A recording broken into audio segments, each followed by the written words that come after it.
Showbiz fanatics Alden Richards abay binuking ng isa sa mga aktres na nalink sa kanya noon at meron pong mga inilabas na revelation patungkol sa kanya. Ang lahat ng yan.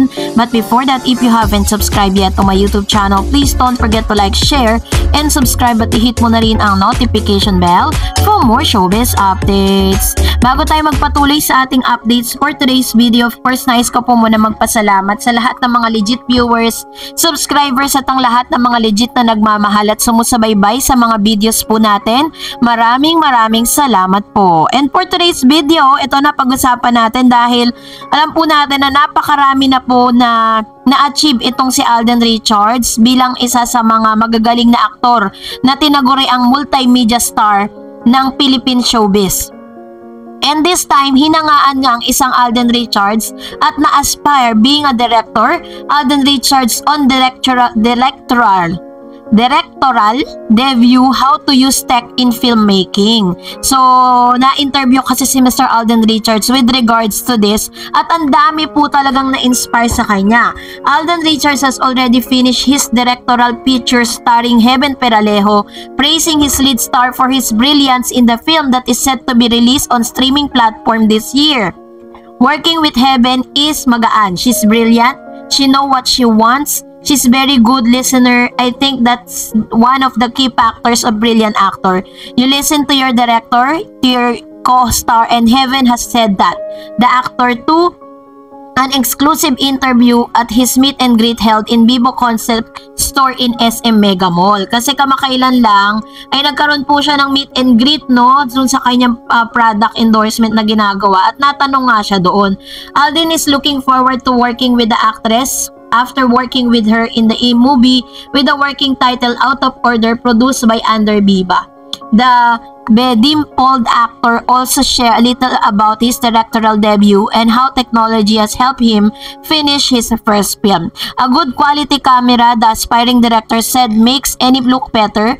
It is one of the key essential for a director and he made it a point that he had one, even a handy one on set. Nung first time ko kasi mag-direct after directing the film that I finished, importante kasi maganda yung quality ng camera so that you can angle. That's one of the obligation of the directors. You tell your people where the place cameras depending on the shots that you want to see the dependent per set, Alden said. I think camera is really necessity for director, of course, with Vivo right now, which is powered by CIS. Maganda yung quality. So, ibig sabihin, ito po yung kanyang sinasabi during his interview. Pero, nung na-interview na rin si Miss Heaven Peralejo, kasi during those times sa sila po ay nagsushoot, talagang na-i-issue silang dalawa kasi may mga videos na parang binigyan niya ng flowers si Heaven, ganito. Pero si Miss Heaven Peralejo po kasi, may boyfriend na po siya, 'di ba? Kilala naman natin yung boyfriend niya as of this moment. At nakasama niya po yun sa PBB. Actress Heaven Peralejo praised fellow actor and the director of her upcoming movie Alden Richards. In an interview, he gave an update on their film Out of Order, the directorial debut of Alden. Ito kasi yung niya Oo, tapos na yung shoot. Ang ganda ng film na yun. Hopefully this year ilalabas, Heaven said. Heaven said she impressed with Alden's skills as a talent, an actor, now a director. Alam nyo, sobrang bait ni Alden. Wala akong masabing iba. And then ang galing niya kasi he switches from being actor to director. So like kahit on take 5, 4, 3, 2, 1 siya ang nagsabi nun. Tapos siya rin ang mag-a-act kasi kausap ko siya kunwari. So ang galing niya artista and sweet, she said. May one time sabi ko, direct, prutas ka na, mag-direct pa prutas ka naman, joke lang naman. Pang 20 minutes after, boom, may mga basket of fruits na sets na binigay rin naman sa mga kasamahan namin. Diba? Ganun po kabait si Alden Richards. Biruin po ninyo yun, diba? Pero pinapatunayan lang dito ni Miss Heaven na talagang si Alden Richards at siya ay wala po talagang anything na namamagitan between them. Ganyan naman sa showbiz, diba? Parang kapag nakita kayo na itong si Alden, very sweet siya sa mga kaibigan niya.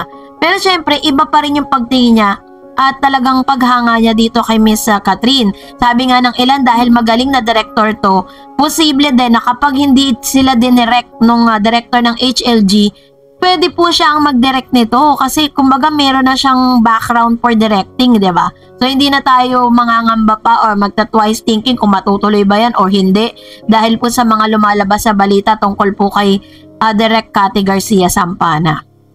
So, congratulations Mr. Alden Richards and Catherine Bernardo. At dahil dyan, mag-react tayo sa ilan sa mga komento ninyo dun sa ating pong last update kung saan nagpa-NBI, no? Yung tatay po ni Alden. Sabi po ni Miss Maria Armilo, yes, amen Lord, bless you both and stay safe, healthy all the time. Amen po, tama po yan. NBI nyo po yan si DJ na may siyang better sa mga kadalaan niya kay Miss Kat. Siyang nagloko, siya pa magagalit. Siya galing umayo sila at totoo naman si babaero siya. Mana lang siya, totoo po. Bakit masama ba yun? Totoo naman babaero siya bakit nagagalit? Bunga ng babae, ayan, tama naman yan. Kaya lang, di naman sinabi ni Mr. Alden yun. Gawa-gawa ng mga fans na yung masamang mag-isip. Yan ba idol niyo? Proud ako sa'yo, ugali niyang ganyan. Please, respeto lang po. Fans is only fans. Kaya please wag nang gumawa ng bad news para in favor sa idol nyo. Maganyan mag-isip respeto sa pinagsamahan nila sa love team na real life. Ayan. Sabi naman ng isang user, naku naman kayo, hindi bastos sa ibang tao si Alden. Nakikita naman kahit saan na vlog niya, hindi niya makikialam sa anumang nangyayari. True. Ito po yung pinaka best descriptions. Tama po, never po makikisawsaw si Alden Richards sa issue na yan. Unang-una dahil syempre nga naman po, 'di ba, parang issue yan ni Catherine at ni Daniel at never po yan magsasalita tapos ipo-post pa sa social media. That's really po yan, hindi po talaga makatwiran na parang siya po yung ipinapahamak tapos dinamay niya pa yung mga Padilla family. Tuloy, pati yung mga fans po ni Daniel galit kay Alden kahit hindi naman niya ginawa. Sabi pa ng isang user, imposible talagang gawin ni Alden yan. Alam ng kahit sino nakakaalam niyan, disenteng tao at pinalaki ng maayos sa mga magulang. Huwag niyo nang siraan ng mga artista, kawawa din sila. Gusto lang nila magpasaya ng tao. Huwag niyong hayaan makalaboso kayo at huli hihingi kayo ng sorry. True.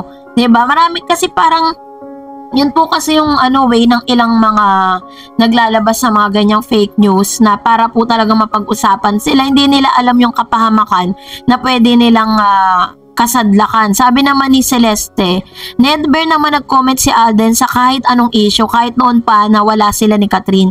Kaya hindi maniniwala ang tao. True. Sabi pa ng isa, ako din, kahit naiinis ang husband ko sa adik kung nag-aabang sa cut din, natutuwa lang talaga ako pagkat din ang sinusubaybayan ko.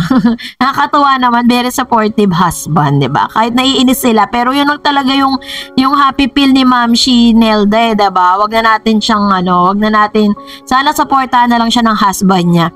Sabi pa niya, ay nako, basta kami Alden, hayaan nyo muna sila magpakasa, hintayin na lang natin kung talagang sila na. Sabi naman ni Ma'am Helen, basta ako Alden, napakabuting tao ni Alden at di niya sisira ng image niya sa walang kwentang tao. Ayan. So ito naman po yung kanyang komento patungkol sa issue na yan. So siguro naman po malinaw na po ang lahat. And for the last, sabi namang isang user, huwag kayong maniniwala sa mga nababasa nyo. Mag-ingat po tayo lalo na kung paying lol kay Alden, patungkol kay Alden at Catherine. Mabuti po silang tao at love ko ang cut din. True. Never po silang nagsalita, never po silang nag-cursed or nagsalita ng negatibo sa mga patungkol sa mga issue na ito. At ito pa nakakatawa, sabi ni Mr. Dan Vergara, kahit antok na po, pag nakita ko may update sa cut din, nawawala antok ko. Grabe. Kung yung King and Queen, ngayon lang ako humanga ng ganito sa mga artista na lahat ng updates sa kanila inaabangan. Kakaiba kasi talaga sila kahit yung movie nila paulit-ulit kong pinapanood. OFW din ako kaya relate sa HLG, ha? Hello po, salamat po Mr. Dan Vergara sa inyong panonood. And that's it for today. For more videos and updates, please don't forget to like and subscribe and please don't forget to follow my Facebook page, Dar Eds TV. God bless everyone!